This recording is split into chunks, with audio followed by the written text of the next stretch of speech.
zeste d'infos, loisirs. Des idées de séries ou de films à voir ou à revoir, c'est tout de suite dans un zeste d'infos sur Sensation avec Franck David et Thomas Fleischer.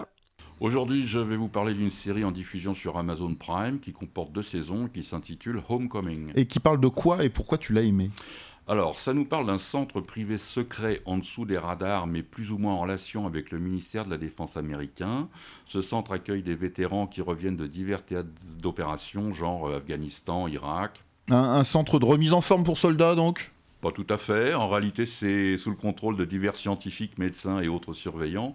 On va faire ingurgiter aux braves vétérans une substance à base d'extrait végétal, des petites baies rouges, qui va avoir la particularité de faire un genre de reset dans leur cerveau, à savoir oublier ce qu'ils ont vécu, afin de pouvoir les renvoyer tranquillement au combat, la fleur au fusil, et sans aucun souvenir de leur déploiement précédent et des traumatismes qu'ils ont pu subir. Amazon Prime, c'est beaucoup de séries. Pourquoi regarder celle-ci en particulier ?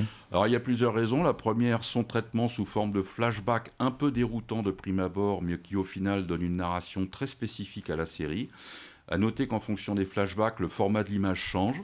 Plan plus serré quand les souvenirs sont occultés, plus large quand la mémoire revient. Artistiquement, c'est assez novateur. Secondo, une réalisation assez particulière avec de longs plans silencieux qui crée une atmosphère d'étrangeté pesante plutôt bienvenue, et une bande-son qui sample énormément de BO préexistantes, comme Pulsion, Les Hommes du Président, Les 3 Jours du Condor. Les Tertiaux. Et Tertiaux, un format de 30 minutes que j'apprécie vraiment. 30, ouais. Ce sont les plateformes qui sont à l'origine de ce format spécifique, et ça change des formats plus traditionnels, parfois un tantinet propice à l'ennui. 30 minutes justement, je rebondis dessus, c'est plus rythmé, c'est plus condensé, ça va à l'essentiel. C'est ça. Bon. C'est ça. Et puis à la limite, si tu te lasses, tu perds pas 1h30.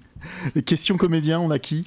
Alors on a un très très bon cast regroupant sur les 2 saisons des gens comme Bobby Cannavale, Christopher Cooper, Shea Whigham, Janelle Monáe, Stephen James. Les connaisseurs sauront de quoi je parle, sinon on tape sur Google et on découvre. Mais surtout, c'est la première fois que nous retrouvons Madame Julia Roberts dans une collaboration pour la télé, où elle intervient en rôle principal dans la saison 1 et productrice sur l'ensemble des 2 saisons. Dans le rôle de sa mère, on retrouve également Sissy Spacek, l'emblématique Carrie de Brian De Palma. Autre chose à ajouter, Thomas ?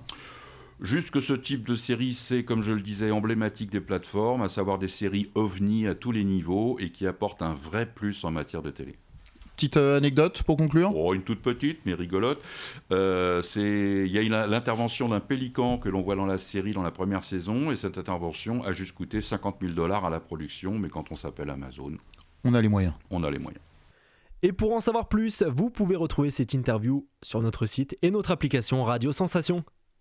Un zeste d'infos sur Sensation.